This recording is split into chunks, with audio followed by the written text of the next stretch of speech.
Hey, welcome to Books and Brew. I'm your host, Andrew Huff. I'm a novelist, screenwriter, director, all around media producer, and I am fascinated by the publishing process and have been pursuing writing my own novels for a few years and have met a lot of author friends along the way. About 99.9% of the time, when a writer is writing, they have some form of a beverage with them, and it's probably coffee.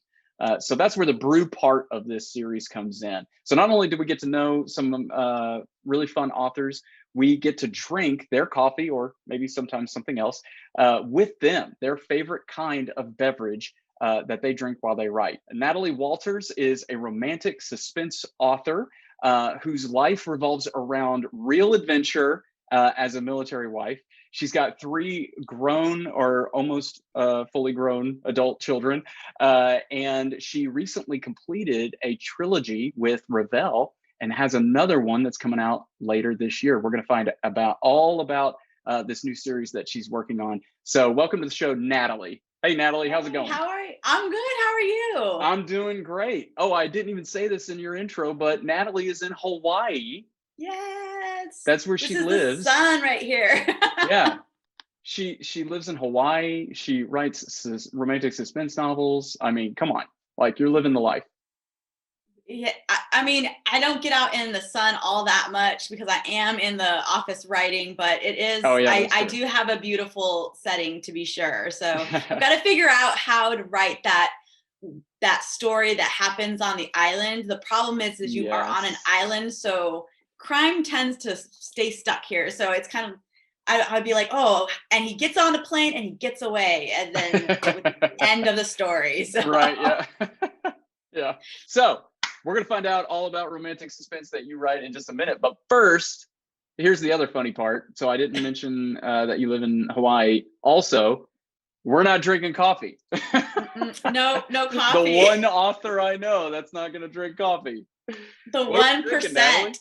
Yeah. I'm drinking tea. I'm a tea drinker. I am the anomaly in the writer world. I go to writer events. I hang out with writer friends. And while they're all enjoying their frothy little deliciousness, I'm like, I'll take an English tea, please. And Yeah. I don't even drink it like the English do either. I don't add any like milk or creamer to it. I don't add sugar. I am just a plain Jane tea drinker. I will say that I have expanded my repertoire of tea. I know what I don't like and what I do like. But I'm just a tea drinker, just a girl who loves tea all day long.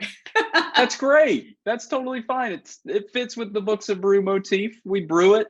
You So brew I it. love That's it. right. So Natalie lives in Hawaii. She drinks tea. I was like, Natalie, come on my show. Let's do this. Let's drink some tea together. She sent me some tea from Hawaii. So I am beyond thrilled that I get to experience Hawaiian tea. So tell me a little bit about what you sent me. So I sent you a couple packages. I sent you some tropical tea, but the one we're going to try tonight is the Manoa Chocolate Tea. And there's a chocolate farm here in Hawaii called Manoa Chocolate Farm. And they have big cacao trees, and they harvest all of the chocolate themselves. And they, on different parts of the island, based off of like the water and the natural resources in the ground, that's what flavors their chocolates a lot of time. So my friend brought me this tea, and I had lived here for like 2 years already, and I didn't even know this place existed. And she's like, you got to try this tea. So I tried it, and it's like the chocolate, it's like the shavings off of the chocolate tree, and or the plant, and it is so good. It's like when you steep it and then you start to smell it, I think it smells like a chocolate Pop-Tart. So I will just, it's like I drink, and it tastes good, but you don't have like any of the sugar and calories that you get from eating a chocolate Pop-Tart, which are really unhealthy, by the way. No, I'm not saying I will consume a chocolate Pop-Tart like nobody's business. But I started learning like, oh, that's a lot of calories that I have to like go burn. So the tea is like the benefit that I don't have to like work out so as I've hard. I've poured the water, and I'm gonna give it a quick smell. I gotta get close to it for this. Yes. Oh yeah. Yeah, Are you breathing it in? For sure. For sure. Okay. So we're gonna let that steep for like 2 or 3 minutes. 2 or 3 minutes, And yes. in terms of or for us on the show, what that means for you, Natalie, is you got about 2 or 3 minutes to pitch us your books. Tell us why we need to buy your books. Okay. And it's a timer. You're on the timer. What do you write? All You right. just Well, finished a series? Yes, I just finished a series. So I had my first series, and I already told Andrew that this is like the hardest part about being an author for me is like pitching my stories. But I wrote my first series. I have them here next to me. Living Lies was the first one, and then Deadly Deceit, and then Silent Shadows was the last one. And this is the Harbored Secret series. It's a romantic suspense series that is, you don't have to read all of the books in order. You can actually read them out of order, but preference is to read them in order because you're introduced into characters who kind of cross over into each book subsequently. But it takes place in a little town in Walton, Georgia, fictional town, but based off of a location where my husband and I were stationed with the military. And each one is an individual, is a new character, new heroine, a new hero, and they're facing small town crime. And I loved it because I love the atmosphere of community, and I love that part of like having a smaller town is you get to know everybody. On the flip side of that, everybody knows your secrets. So that's sort of the catchphrase for this series is, everybody knows your secrets in this town. And so it's hard to keep those things from getting out there. But I just finished this one, and I'm actually working on a new series, which is a little bit different. It's more, I think, high impact. It's called the SNAP Agency, which stands for the Strategic Neutralization and Protection Agency. They are a DC-based agency, a private firm that is hired out locally through the government as well as private people. And that one is more fast-paced, more global in its criminality. And the first book in that one is called Lights Out, and it releases in November. Did I get it in 2 minutes? Yes, you did. Actually, 2 minutes. Yay! So first off, Lights Out, great title. Thanks. Got a great looking cover. I'm already like all in. I'm like, yeah, let's go. I love the cover. The cover just released. So I love, like when I saw the cover, I was like, oh yes. So I'm excited about it. And it's interesting about Lights Out, the title, because I don't know for you, but we get to submit some ideas for like what we want our titles to be. And then they have a titling board who actually goes through, probably looks at other titles they have currently within their house and then maybe in the world. And then they come back and say like, okay, this is what we're looking at. And when I sent them Lights Out, I was like, oh, they'll never pick this. This is literally like no. And then when they came out, they're like, we're going with Lights Out. I was like, really? Nice. So it was exciting. Yeah, it was pretty exciting. So like, okay. No, I didn't the three books in the series I just completed, those weren't my titles. So they titled all three of them and the series as well.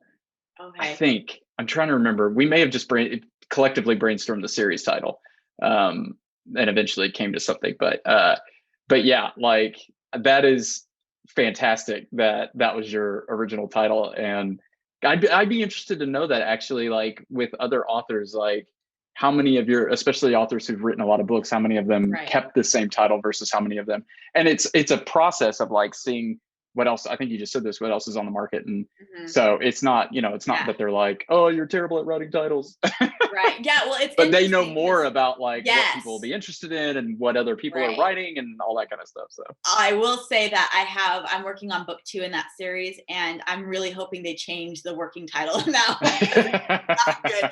But I'm also like, I'm not going to tell anybody that I don't like my working title, because if they do choose that one, I'm going to be in trouble. Which you just told every person that's going to see this. So so they're all going to be wondering when that book 2 comes out, is this the title? Is this the title? Is this the one? About? And now I've actually let this tea probably steep way longer than it should have.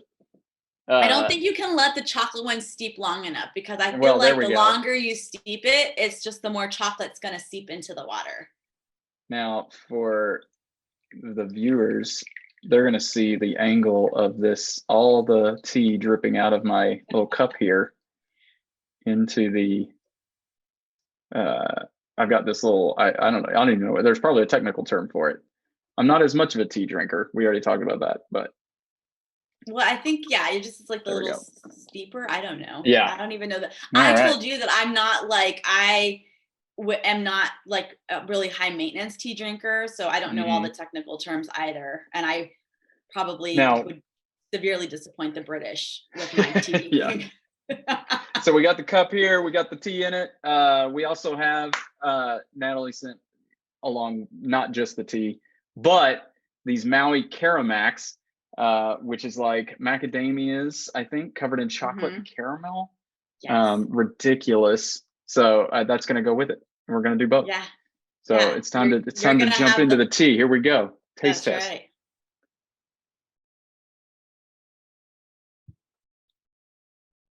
Oh man, you get hit with the smell first. Yes. And that's yeah. Now I can see why you like it.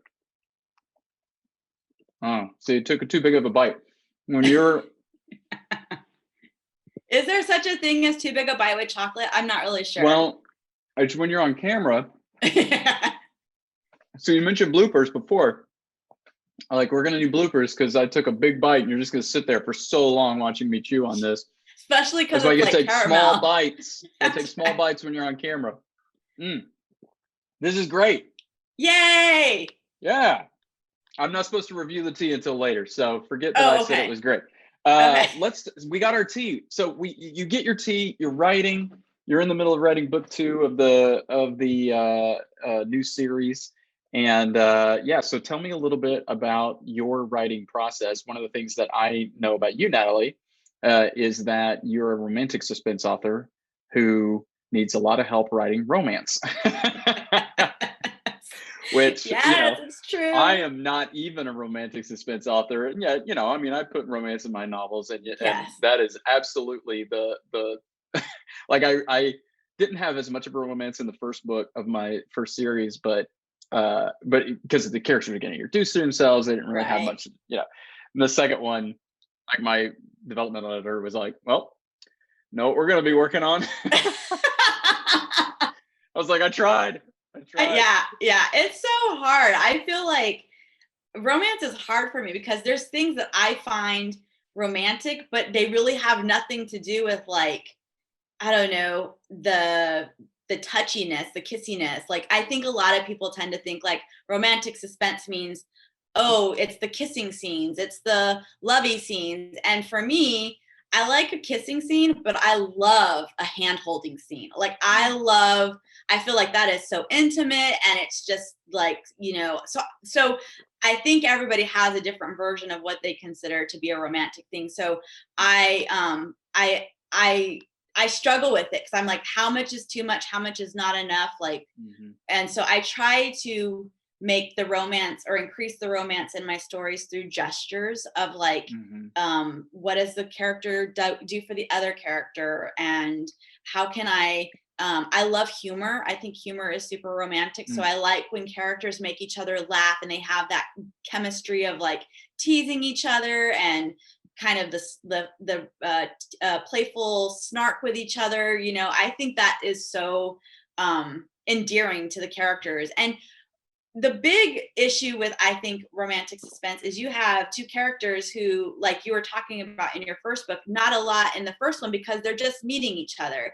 For me, I don't feel like it's realistic if two people who've never met each other are thrown into a situation and, like, chapter 1 they've met and chapter 6 they're kissing. Like, I don't, and not only are they kissing, they're also getting shot at while they decided this is the perfect moment to kiss you and declare my love for you. I don't find that realistic. My husband's a soldier, so I'm like, if you're out there and you're facing the enemy and you're like, oh, hold on, let me profess my love and make that work. So it just doesn't feel right for me. So he's like, oh, that happens all the time. all the time. I mean, Yeah. that's how wars are won. So Yeah. let's be honest. He's like, So if I had a nickel for every. right, for every person that put the enemy on hold, right? Yeah. So I tend to try to build my characters up in a natural way and build that romantic tension up, because that ultimately that's the main key in romantic suspense, is growing and building that tension. Because once they kiss, that's it. Like it's like you've lost all tension, because now they've kissed and they love each other. So if you can draw that out in a way that keeps your reader wanting to read and excites them, then when that moment happens, there's like, everybody cheers, and then you're like, okay, well, what's going to keep them apart from each other now? Like, what's going to happen that's going to tear them apart? So and so then you get to like rebuild that tension back up again. But I will admit that just like the romantic kissy part of the stories is not my forte. I actually picked up books on like how to add romance to my stories to make sure I'm hitting like all the marks. Like, okay, what am I doing? Yeah. But I love my hero and my heroine, so it's not really that hard for me to like put them in scenarios where it happens naturally. I just tend to like it happen more naturally. Yeah, for sure. So one of the things you just brought up about the tension of getting to that romantic moment reminds me of often in television series when they're built around the relationship of two characters, where it's a man and a woman and you're waiting for them to become a couple, that an entire series can be built around that tension to the point where when it happens, it destroys the series. And one of the classic ones is I Dream of Jeannie, where Yes. Jeannie and I forget the name of the lead guy, but Captain, whatever that guy's name was. Yeah, And I want to say Steve, there was the tension of, obviously, like, are they going to fall in love? And I think eventually they did, and it killed the series. It didn't last after they put them together. And that's one of the funny things to me about, if you go back and really even examine a series like Friends, which was built around the Ross and Rachel relationship. Yes. There was constant put them together, break them up, put them together, break them up, because as soon as you put them together, what are you doing? And so that's a common thing. And it's something I even took into my book series of, hey, if I have a relationship with two characters and they start a relationship in book one, it's not going to be interesting if it's all great. Right. You got to bring in something. You got to bring in the X. You got to bring in a new, what I mean? You got to do something to like create the friction that and makes it hard.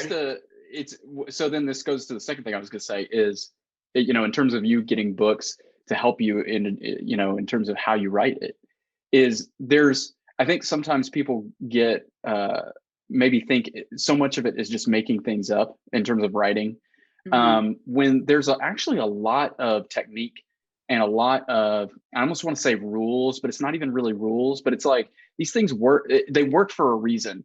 Yes. Formulas. There's formulas. Yeah. And you see these things happen again and again and again, not because people don't have good ideas, as much as there's formulas that just work. And so there is, especially the story and just the basic structures of story.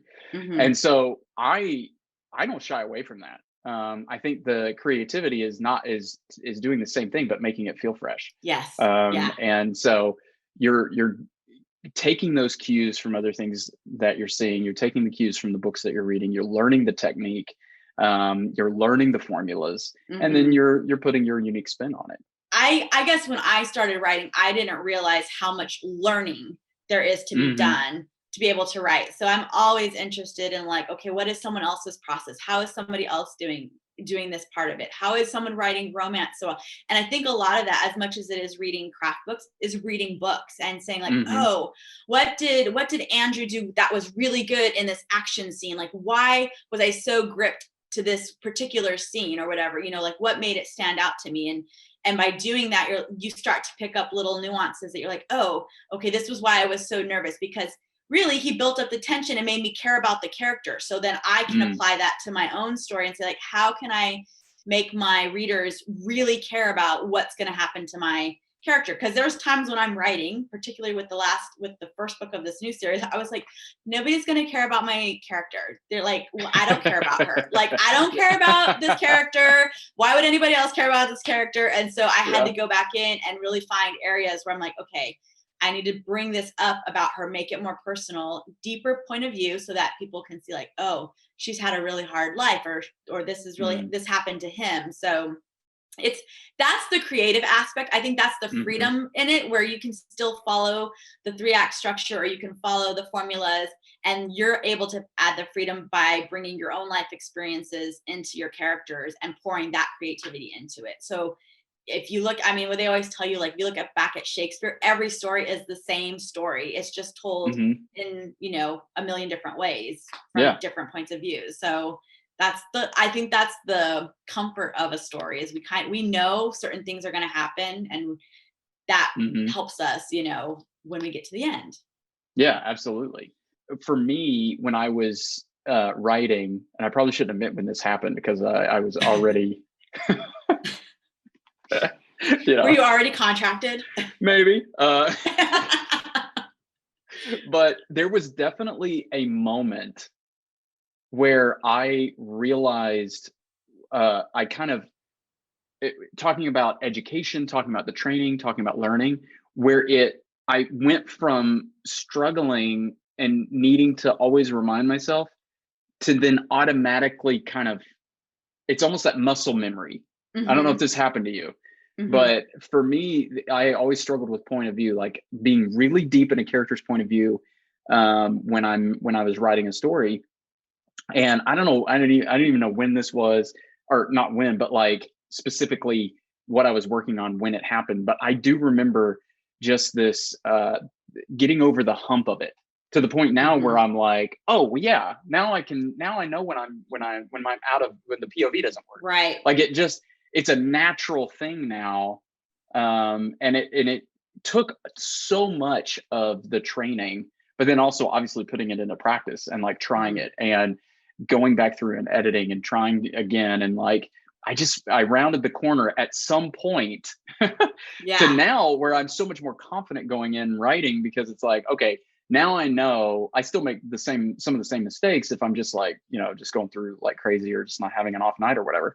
But it's so much easier to go back over it and go, oh, right there. Like that's a trip. Like, let me fix that real quick.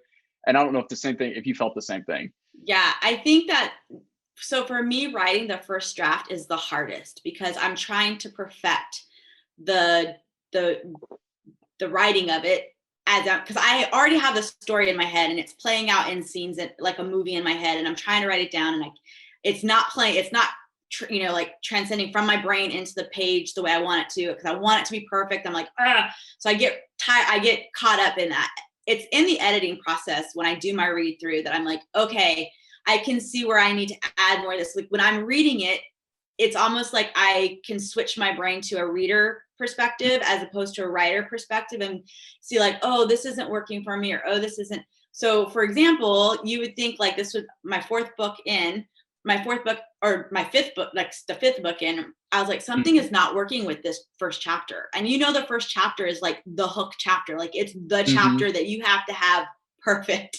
So I could not figure out like what was going on. And I was like, I don't know if this chapter, what's not working with, but intrinsically I knew something was off with the chapter. And I figured out it was the point of view of whose mind I was in. And I was like, oh, that's what it is. So I changed the point of view, like whose character's point of view it was in, and it all just fell in, because I was like, that's the person who would know those things and who would see those things and would feel those things, where before it was not. But I mean, it took many nights of frustration and maybe a few tears of like, rocking in the corner, like, I don't know, wanting to quit, telling I'm done, but I finally figured, but I think it is. I think I think we'll always have areas where we're like, okay, this is a mistake I'm going to make frequently. But then we start to like pick up those little, I guess, methods that help us make the writing easier. I'm still waiting for the author who's already done like 50 books or whatever to tell me like, oh yeah, it's easy. Like once you get past 10 books, it's easy. I have not yet found that person, Right, but yeah.